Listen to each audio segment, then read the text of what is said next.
احبار اس کا 20واں باب اور اس کی پہلی آیت سے 14ویں آیت تک۔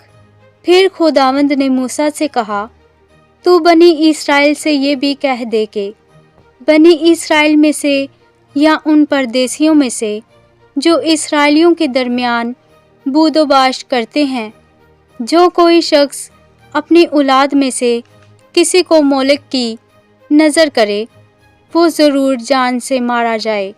اہل ملک اسے سنگسار کرے، اور میں بھی اس شخص کا مخالف ہوں گا اور اسے اس کے لوگوں میں سے کاٹ ڈالوں گا، اس لیے کہ اس نے اپنی اولاد کو مولک کی نظر کر کے میرے مقدس اور میرے پاک نام کو ناپاک ٹھہرایا۔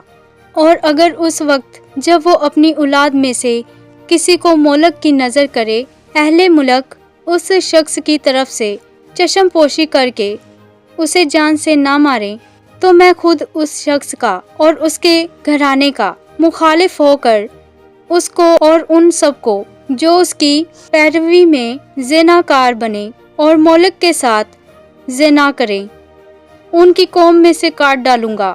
اور جو شخص جنات کے یاروں اور جادوگروں کے پاس جائیں کہ ان کی پیروی میں زنا کرے، میں اس کا مخالف ہوں گا اور اسے اس کی قوم میں سے کاٹ ڈالوں گا۔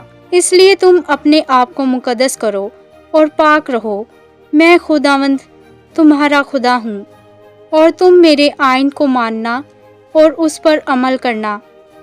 میں خداوند ہوں جو تم کو مقدس کرتا ہوں۔ اور جو کوئی اپنے باپ یا اپنی ماں پر لعنت کرے، وہ ضرور جان سے مارا جائے۔ اس نے اپنے باپ یا ماں پر لعنت کی ہے، سو اس کا خون اسی کی گردن پر ہوگا۔ اور جو شخص دوسرے کی بیوی سے یعنی اپنے ہمسایہ کی بیوی سے زنا کرے، وہ زانی اور زانیہ دونوں ضرور جان سے مار دیے جائیں۔ اور جو شخص اپنی سوتیلی ماں سے صحبت کرے، اس نے اپنے باپ کے بدن کو بے پردہ کیا، وہ دونوں ضرور جان سے مارے جائیں، ان کا خون انہی کی گردن پر ہوگا۔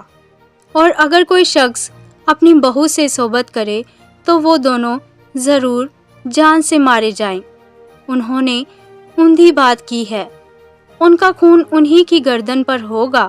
اور اگر کوئی مرد سے صحبت کرے جیسے عورت سے کرتے ہیں، تو ان دونوں نے نہایت مکروہ کام کیا ہے، سو وہ دونوں ضرور جان سے مارے جائیں، ان کا خون انہی کی گردن پر ہوگا۔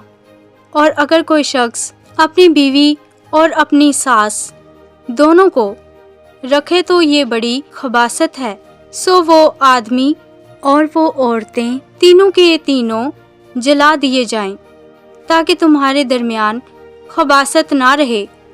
آمین۔